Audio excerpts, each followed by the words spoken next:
Everybody good? That song makes me want to be like, I feel like we come up and like mosh a little bit. Hey, good morning. My name is Justin. I'm one of the pastors here, and this is my wife Trish. hey y'all. She's also one of the pastors here. And I don't want to move forward in the service before we just say a huge thank you to every single volunteer that made the parking lot into a farm out there. All right, so can we give it up to all of our volunteers that served today? Can we just talk about the donut wall?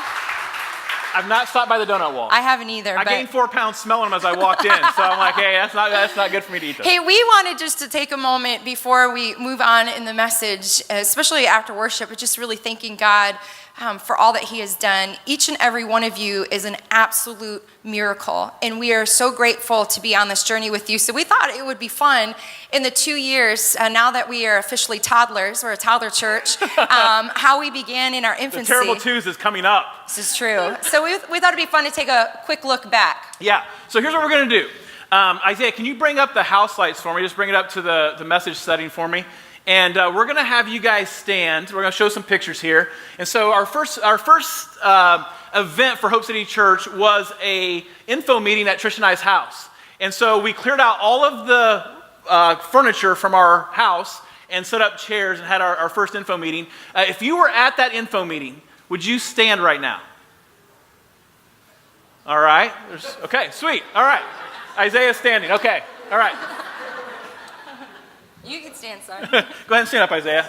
Yeah, he's related to me, so he has to stand. Okay. All right. Next, this was at Mercy Road. Mercy Road they are celebrating their seventh year. They've been amazing in partnership of letting us use their building when we launched, really not even services. What we call them? We were calling them launch team meetings on Sunday nights. Launch team meetings. This was Chris Johnson's favorite part. We did small groups on site with about 8 people. It was super uncomfortable and so fun. It's Paul Ackerman getting baptized. So if you were there in the Mercy Road days, would you stand up? Mercy Road folks, okay? If you came on Sunday nights at Mercy Road. All right, okay. Sweet. Okay, Nick, then we launched 2 years ago on Tuesday, September 18th, 2016. We started meeting at the Ritz-Charles. Some of you got a mailer in the mail. We were a church that was in a box. This is just 24 months ago. Actually, we did this up until about a year ago, and we set up and tear down every week. We got there at 5:15 every Sunday morning, set up all of our equipment, had our service. This is actually a picture from the grand opening. And so if you attended Hope City at the Ritz-Charles, would you stand? Okay. All right. Well, then obviously, as many of you guys know, last November, we were given the opportunity to move into this building. And, no, I'm skipping a step. He's skipping this because it was a little... I'm a little bitter about it. There were times where Ritz-Charles, we could not meet there, and so there was a couple times we met at the middle school, Carmel Middle School, right behind there. So if you came... So this was our communication. You would show up at the Ritz-Charles, and we'd have this sign there that said, we're meeting at Carmel Middle School today. It happened so often we had a sign printed. We were crushing it. But there may be one of you, maybe a couple more, if you stand up, it was your first time at Carmel Middle School. You have anybody? Anybody? See, I told you we would not build momentum. Oh, there's 2 back there. Oh, sweet, all right, yes, all right. I think we paid you $20. Thank you. The came at Carmel Middle School too. So we went from the middle school to this building. Yeah. Y'all, when we came to this building, what I love about it so much is from the outside, everyone's like, oh, and then they're so surprised when they come on the inside. But over probably at least 100 volunteers came in and helped knock down walls. That's the cafe. Paint. Go back to that, Brandon, real quick.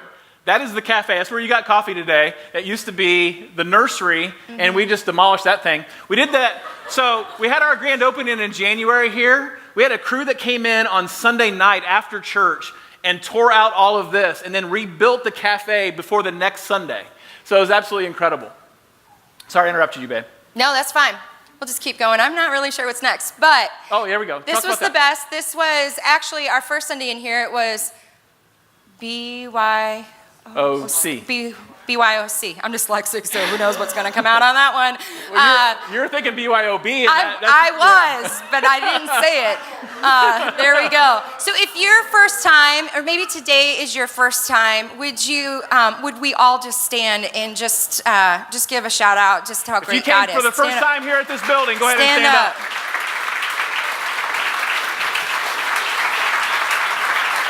You know, God gives people a vision And then he surrounds that vision with people who believe in him and trust that each and every one of you are purposed and planned. And I'm excited for this message that Justin's going to share, that hope really changes everything. And we just want you to know from our team, from the bottom of our heart, we think you're amazing. We are grateful to be on this journey with you. And here's to year 2. Woo woo! All right. You can take a seat. Hey, can we just pray as we get started? I just want to say just a quick prayer of thanks. God, we just thank you. Just looking over those pictures, you bring people along in a story at just the right time. And so there are people here today for the very first time, and you have them here for a purpose. There are people that came to our house over 2 years ago for an info meeting about a church that didn't even exist at the time. No matter where people came into that story, God, you long to infuse hope into their life and then use us together to bring hope to our community. And so today, God, we do celebrate the last 24 months and all that you've done. It's just been a crazy ride. As I look through those pictures, I'm overwhelmed with gratitude. How you've blessed us, how you have protected us, how you've guided us. And so I thank you for every single person that's here. And I thank you for the people that are going to be here next year because they're of the people that are here right now. And the story that you continue to write of hope in our community. So in Jesus' name we pray. Amen. Well, we kicked off this Game Changer series last week. We had Curtis Payne here, former Colts player. If you weren't here last week, I want to encourage you to go back online and watch the message. It was a really cool thing. He was throwing 40-yard bombs out in the parking lot. My arm is still bruised from trying to catch a football from him, and it was just an awesome weekend, but it was a prelude to all that we were going to do today. And we kicked off this series last week talking about how faith changes everything. And today, I know this is going to be a shocker, we're going to talk about how hope changes everything, okay? And so it's like the most prevalent message I do here at Hope City, because when you have hope in your name, you're constantly talking about hope. And so if you're a guest today, one of the things we say all the time around here is Hope City is a place where you can belong before you believe. And so no matter where you are spiritually today, my prayer is that you leave here with hope in your heart and a vision for what God has for you in your life. We were living in Nashville, Tennessee a little over 3 years ago, and we felt like God had called us to start Hope City, and we didn't have a name for it. And so we had converted our dining room into a home office, and Trisha was actually in Tennessee. No, she was not in Tennessee. She was in Texas, Austin, Texas, at a speaking engagement. And we were getting ready to print. I showed you guys these. If you were here last week, I showed you guys these. This is our vision document that we used to raise money when we first started the church. We were getting ready to print them. They had been designed, but there was no name for the church. And so I texted Trish. I said, hey, I know you're at this conference. I know you're speaking, but like these things have to go to print. Like we need to have a name. And we had written down different ideas. And she texted me back and she's like, I can't get away from the word hope. She's like, hope has just been such a huge part of our story. It's been a huge part of our life. She's like, I don't think we can go wrong having hope in the name of the church. And so I texted her back. I said, hey, how about Hope City Church? And she's like, I love it. And so I did that. At that point, what every church planter does, I'm like, I got to find a verse in the Bible that goes with that. And so I started doing some Google searches, right?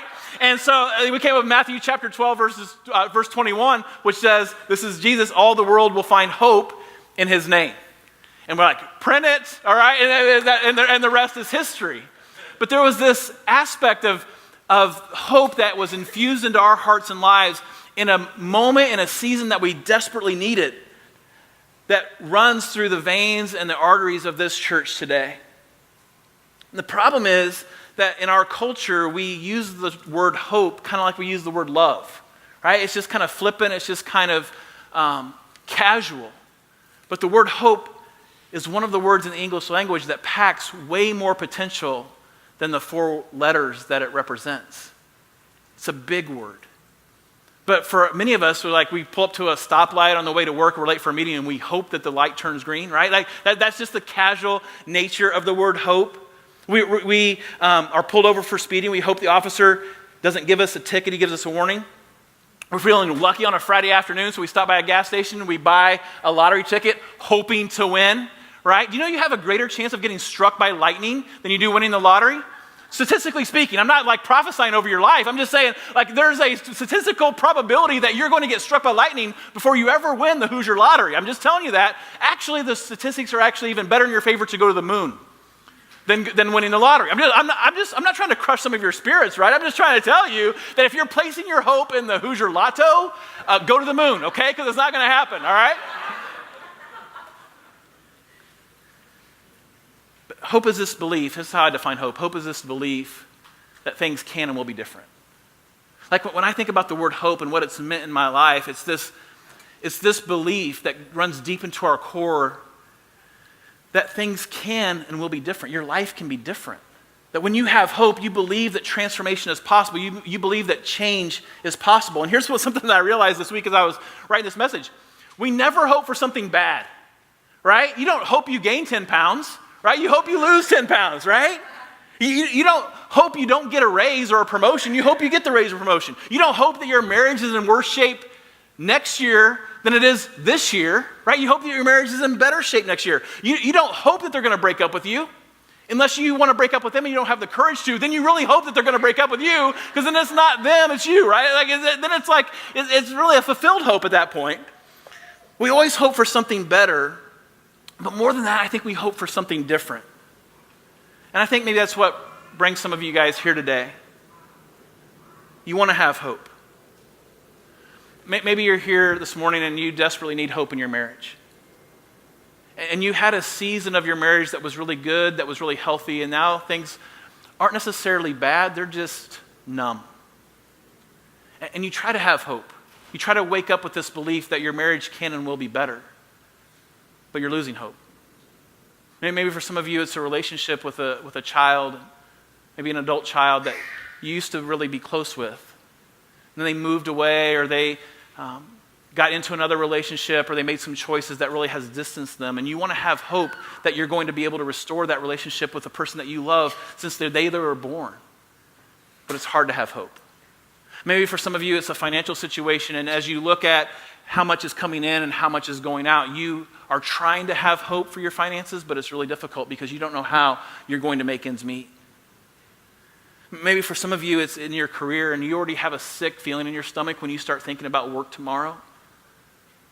And you need hope. You need hope that you're making a difference. You need hope that you have a purpose. You need hope that your life and that your career is actually going somewhere, and you just feel like you're going in circles. You just feel like you're going through the motions, and it's hard to have hope. Maybe you're here today because you know the mistakes of your past, and you have hope that your future can be better. See, we all have this desire in our life not to stay the same, but we have this desire to have our future be different, to be better. And so today I just want to look at 4 verses in the Bible, in the New Testament, the book of Hebrews, that really solidify God's vision for your life in the area of hope, how God longs for us to live in hope every single day. And let me just tell you, it's not easy. It's not easy to be hopeful. It's something that you have to choose. It's something that you have to remind yourself of. It's something that you have to not get caught up in perfection, but really just look at the progress that you're making in the area of being a hopeful person. Hope is not optimism.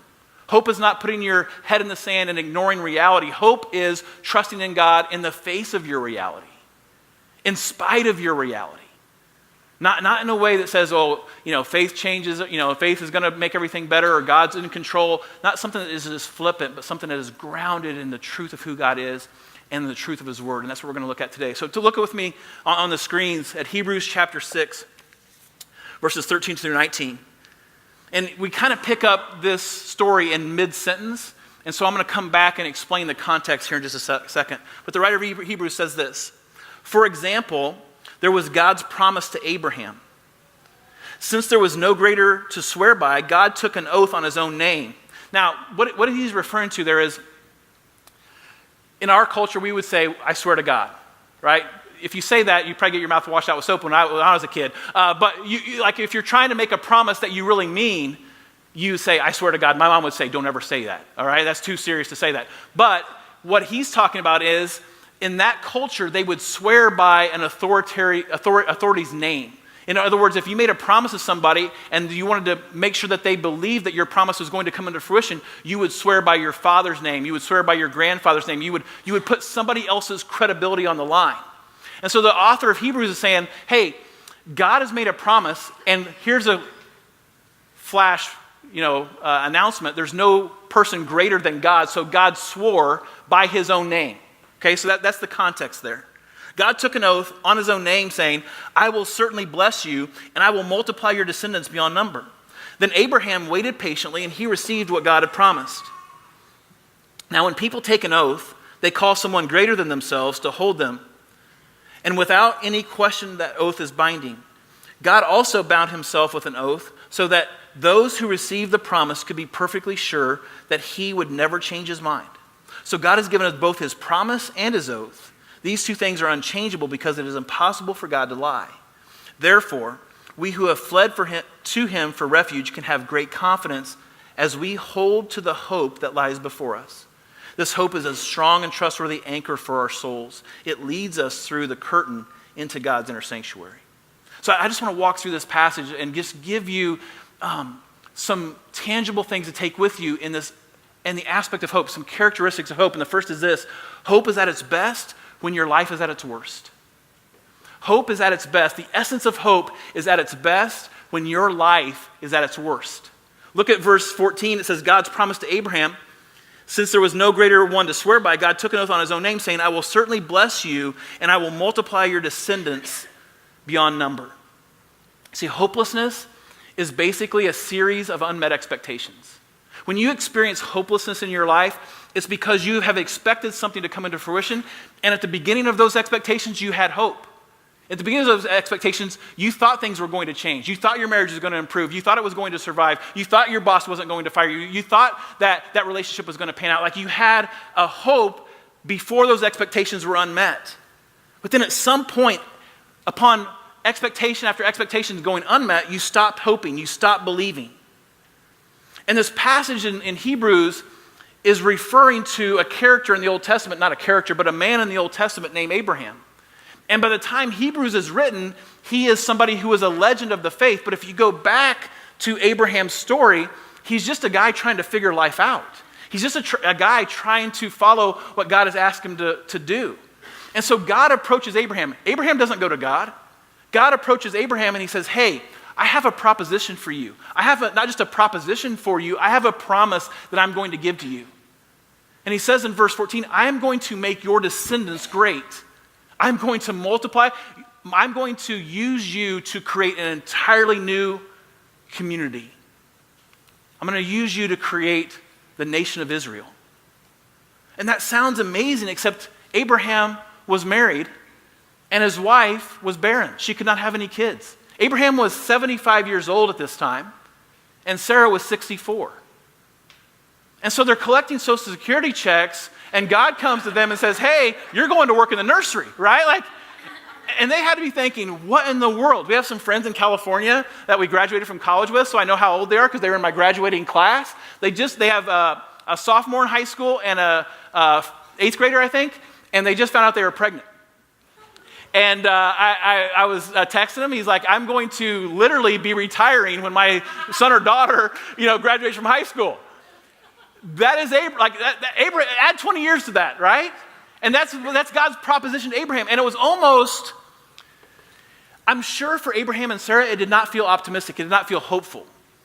If you've ever struggled with infertility, or you know anyone that's ever struggled with infertility, you know someone coming to you and saying, hey, you're going to have a beautiful family. Do you know how hurtful that would be? So there's this emotional aspect of this story that we don't necessarily take into account, that Sarah, I'm sure when they got married, had this vision for a family. I'm sure when they got married, they had this vision of what their future was going to look like together, that they were going to build this life together and build this family together, and that God was going to bless them. But not only did they lose hope for that dream, because after 64 years of life, Sarah is unable to have kids, but in that culture, infertility was looked upon as if God was mad at you. See, every time you had a child, it was literally considered a blessing from God. And so the inability to have kids, people in their community would have thought, what is wrong with Sarah? What did Abraham do to make God mad? What did their parents do to infuriate God so much that God would not bless them with kids? And so there was this emotional hurt and devastation and hopelessness that they would have felt. Then there was this spiritual indictment that Abraham and Sarah would have had to live through for their whole life, of people looking at them and going, what is wrong with them? Why has God not blessed them? Why is God punishing them? And here's what I've learned in my life. Hope is often born out of a place of hopelessness. Hope is often born when you feel the most hopeless. I found out I was adopted when I was 36 years old.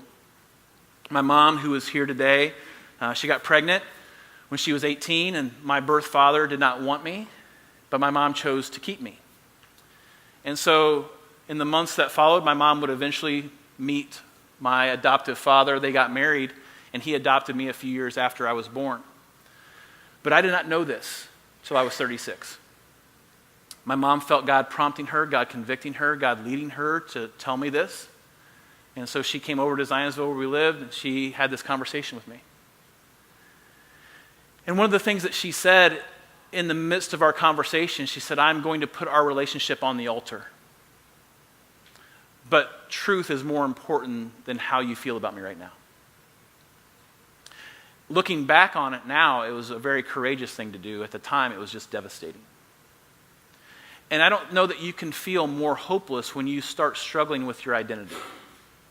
When you can't figure out who you are as a person, there's a trail of despair that you go down that is unlike anything else. It's unlike losing a relationship. It's unlike, because it's to the very core of your person. And I went into a really dark depression. Really hard time. I couldn't brush my teeth in the mirror. I couldn't look at myself in the mirror brushing my teeth. It was just a really hard time, really difficult time. And it really, at that time, severed my relationship with my mom in a really dramatic way. And I'll never forget a conversation that Trish and I had. And I was emotional. I was crying. I was just talking through some of this stuff. And she said, can you imagine the weight that your mom has had to carry over the last 36 years? Can you imagine the burden that she now feels free from in telling you the truth? She said, Justin, your relationship with your mom can actually be better than it ever was before because your mom is finally fully known. See, there was a moment of hope birthed in a place of hopelessness. I don't know what you feel hopeless about this morning, but God has not brought you to a place of hopelessness. God has not not met expectations in your life to punish you. God may be using a season of your life in your marriage, a season of your life in your career, a season of life in a relationship, not to bring you to a place of hopelessness, but to use hopelessness to birth hope, to get you to a place where you can begin to believe again that things can and will be different. There's an expression that it's always darkest right before the dawn.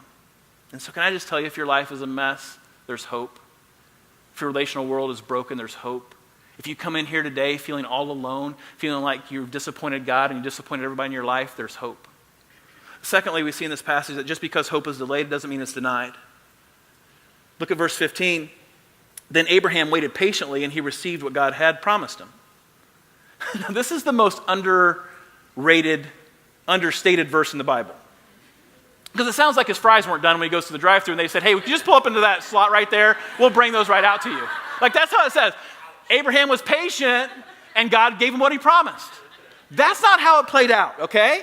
God comes to Abraham. God seeks him out. God reopens this wound of infertility in their life and says, hey, I'm going to use you. I'm going to bless you. You're going to be a father of great nations. People are going to come to know me, have a relationship with me because your kids are going to populate the entire earth. As many stars are in the sky, as much sand is on the seashore, that's how many descendants you're going to have. And my son is going to come through you, Abraham. And you know what happened? It wasn't the drive-through. It was 25 years.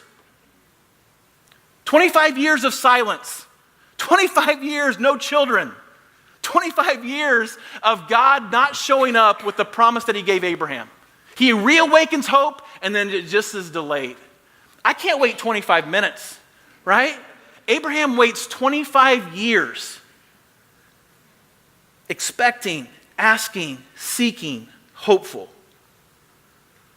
Have you ever prayed prayers that you feel like are getting answered for someone else? Like the desires of your heart that you ask God for, your neighbor is experiencing, your coworker is getting, your sibling is coming to fruition for them. A friend, right, that you want to celebrate, he or she is living the life that you're praying for? Your greatest desire is to be married and have a family, and it's hard enough a few years ago when you graduated college to go to all of the wedding showers and to raise the toast and to put on the smile and to actually, try to be happy for people that you really do love and care for, but in your heart you really wanted to be married. And now what are you doing 3 or 4 years later? Going to baby showers? Right? And it's like all up in your face again, and you're praying that God would bring the right person to you, and you just keep celebrating other people. You're consistent in your job and you work hard, and then there's this guy in your company that comes in late. He can't stand the boss. He talks bad about him behind his back.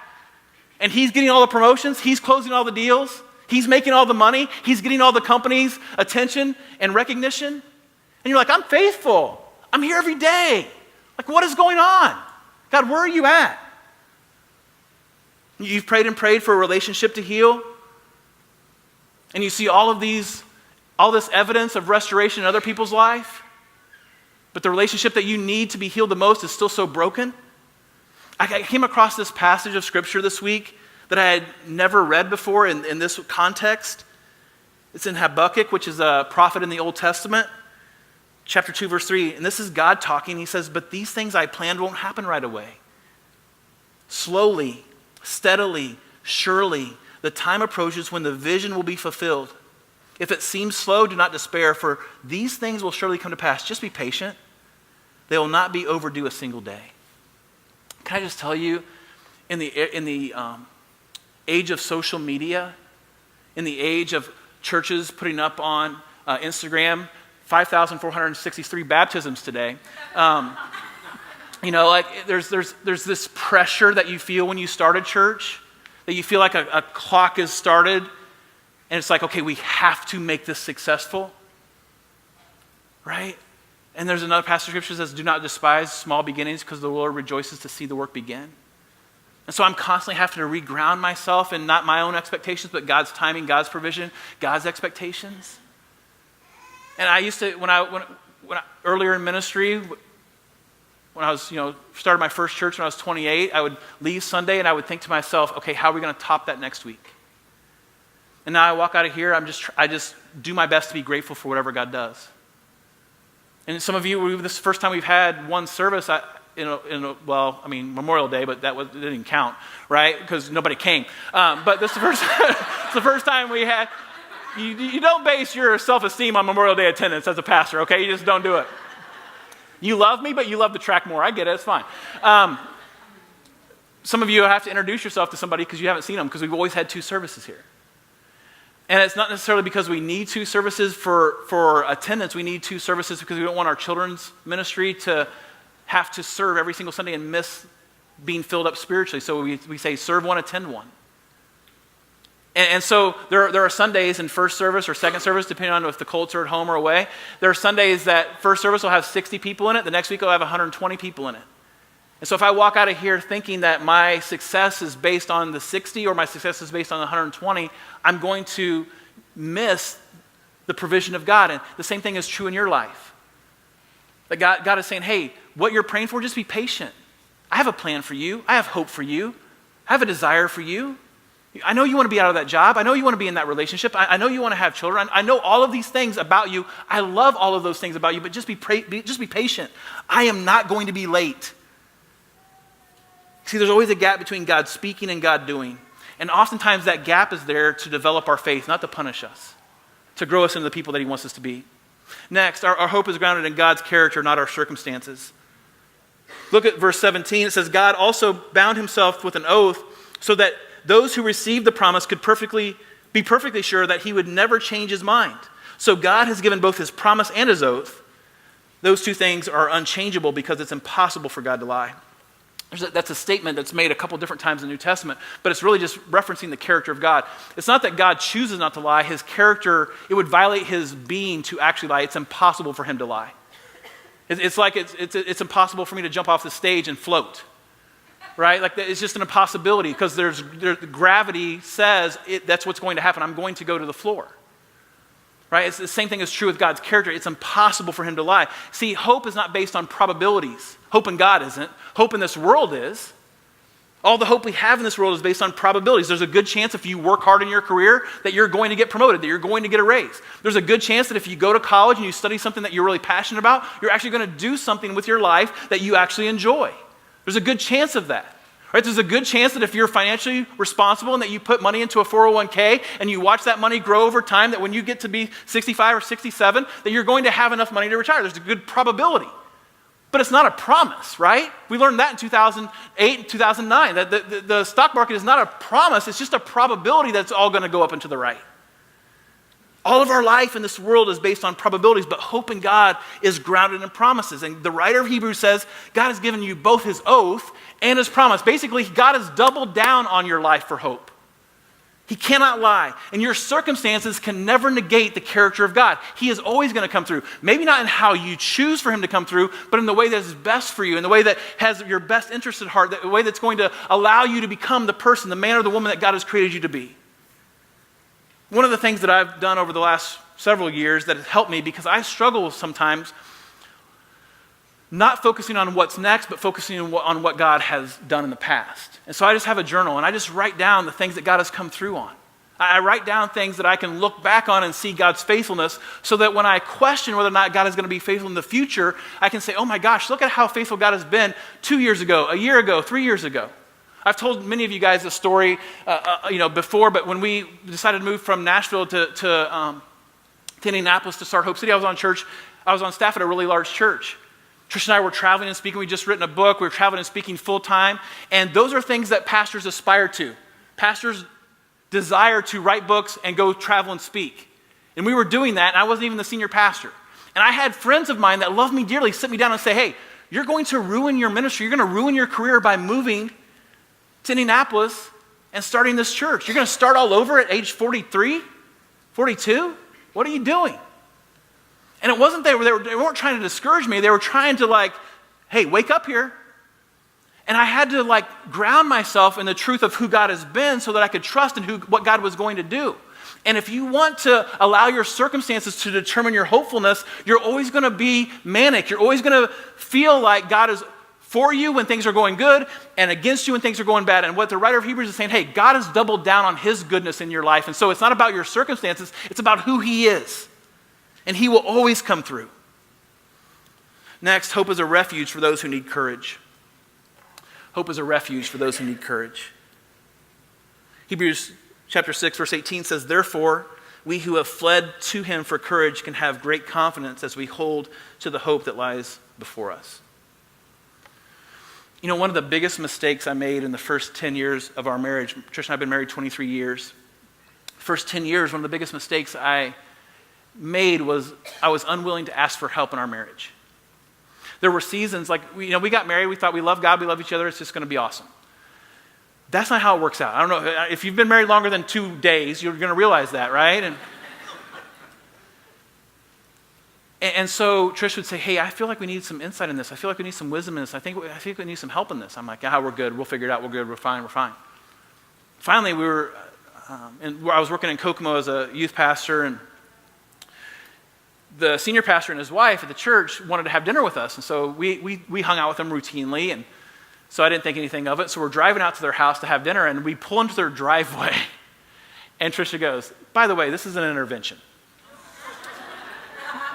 We're going in here for counseling. And I can't really tell you the words that came out of my mouth right now on the stage, but no, I was totally embarrassed. I felt so humiliated. And I wish that would have snapped me out of it. But I spent the next 6 years, that was 4 years into our marriage, I spent the next 6 years avoiding counseling. And I almost wore it like a badge of courage, like, counseling? I'm a pastor, I don't go to counseling, I do counseling. And it really led to the deterioration and ultimately the implosion of my marriage relationship. Because I think if I would have realized that counseling wasn't a sign of weakness, it's a sign of wisdom and strength, that I would have been able to, or we would have been able to avoid some of the pitfalls and some of the detrimental choices that I made that really ruined my marriage relationship. And I think what happens so often is we view running, and I love this term that he uses here. He says, when you flee to God It is a refuge, and it inspires confidence. Can you go back to that, Brandon? Verse 18. Therefore, we who have fled to him for refuge can have great confidence. Some of you view needing God in your life as a sign of weakness. It's a sign of insecurity. And the writer of Hebrews says, when you run to God for refuge, it's not a sign of weakness. It's actually where you receive confidence. Not confidence based on you and your performance, but based on God's character. And so if you're in a season where you feel anxious or unsure or fearful or restless, hope is found not as you turn in on yourself and try to work your way out of it. Hope is found as you flee to God for refuge. And the writer says you'll be given confidence. And what I think is you'll be given hope. You'll be given this belief again that things can and will be different. Finally, as we close, hope is an anchor for our soul. This is really the most popular part of this scripture. If you've seen anything if you go to a Christian, bookstore or whatever, hope is an anchor for our soul is like really popular. It's something that, you've probably heard before. But it's really no pun intended, it's the anchoring part of this verse. A few years ago, our family, we were living here in Indy and we wanted to go to the beach, but it was like the week before school started. We didn't have time to go to Florida. We love the beach. And so we decided to go to St. Joseph, Michigan. And we're going to go up there for a couple days, be on the beach, and it was just going to be an awesome family trip. And our kids were younger at the time. And so we piled in the car. We drive, it's only like 3.5 hours to St. Joe. And so we pulled into St. Joseph, and it's just a beautiful city, right? It's right on Lake Michigan. And we noticed coming across from the west side of Lake Michigan, from the Chicago side, is this huge storm. It's dark clouds. And our kids were little at the time. They've been bugging us, like, how long until we get there? How long we get there? They're driving us crazy. And we're like, we'll be there when we get there. You just need to chill, all right? Don't make me come back there. And so we get there, and I'm like, I want these kids out of the car. And so we're racing this storm to go to the beach. And so we go to the beach, and guys, the wind was blowing so hard. The red flag was out. I think it was red. It means don't go in the water. And the red flag is blowing, and we are being sandblasted, okay? Like, we are wrapped up in towels, and the kids are like, this is miserable. I'm like, no, you're loving the beach right now, okay? We drove 3 hours to get here. I'm not going to a hotel room with you right now. And so we're like, just play. And the church is like, they cannot get in the water, okay? The red flag is out. She's a rule follower. Like, we're going to get, child services called on us to get in the water. And so the kids are like, bug me, Dad, let's get in the water, We're trying to throw the football, and it's going, phew! Like, you can't even throw the football because it's so windy. And so we're sitting there, and so finally, I said to the boys, I said, hey, do you enjoy Mom and I's relationship? Do you want Mom to be mad at me for the next 2 days? Stop asking me to get in the water. I'm not going to be your ally on this, all right? It's not going to happen. As I say that, a family next to us lets their kids get in the water. I lose all credibility. And so then we all look at Trish with puppy dog eyes like, can we please get in, right? And so these waves were massive. It's just good no one had a tragedy there. But these waves were massive. We were riding these waves on these boogie boards. And Trisha said, okay, I'm going to let you guys get in. All right, she was the lifeguard. I'm going to let you guys get in, but you have to stay in front of me. I don't want to be anxious. I don't want to be fearful that you're just going to, go wherever you have to keep the boys in front of me. Like, that's fine, baby. I'll do that. We'll stay right here. So we're riding the waves. I look up. We're like 300 yards down the beach. Like, fellas, let's get back. Let's go back, all right? I don't want Mom yelling at me. And so we go back. We start riding the waves. I look up. 10 minutes later, we're like 500 to 700 yards down the beach. I can barely even see Trish at this point. Like, fellas, we have got to drift back. We have to go back. We kind of stop drifting away. So we're riding waves. Eventually, we drift down the beach. See, no matter what your intentions are in life, sometimes when the waves of life hit you, it's easy to drift. And this verse doesn't say that hope floats. It says that hope is an anchor. What that means is it sinks deep. It grounds you. And maybe there's a part of your life today that's drifting. And you've woken up and you can't even believe how far you've gotten away from the person that God's called you to be. You have no idea how you are not the husband that you promised to be. You have no idea how you're not the mom that you thought you would be. You have no idea how you're so discontent with your life. You have no idea how lonely you have drifted into, the loneliness that you've drifted into, the hurt and the anxiety and the bitterness that you've allowed to become a part of your life. You have no idea how you've drifted so far from God. Can I just say that maybe the reason that God brought you here today is to hear that hope is this anchor. It sinks into your soul. And it keeps you from drifting from the person that God longs for you to be. And the anchor of your hope is a person called Jesus. Matthew chapter 12, verse 21. All the world will find hope in his name. I don't know where you are spiritually. I don't know where you are relationally. Maybe God is calling you home today. Maybe God is saying, hey, would you put your hope in me? I know you've been hopeless. I know you've drifted away. I know you're not the person that you thought you were going to be. I know you don't have the life that you thought you were going to have, but it's never too late to have hope. Today is a new day. And your hope isn't based on your performance, and it's not based on what you did last night, and it's not based on any relationship that you have. It's not based on your tax bracket or your socioeconomic status. It's based on God's character. And he is an anchor for your soul. Let's pray together.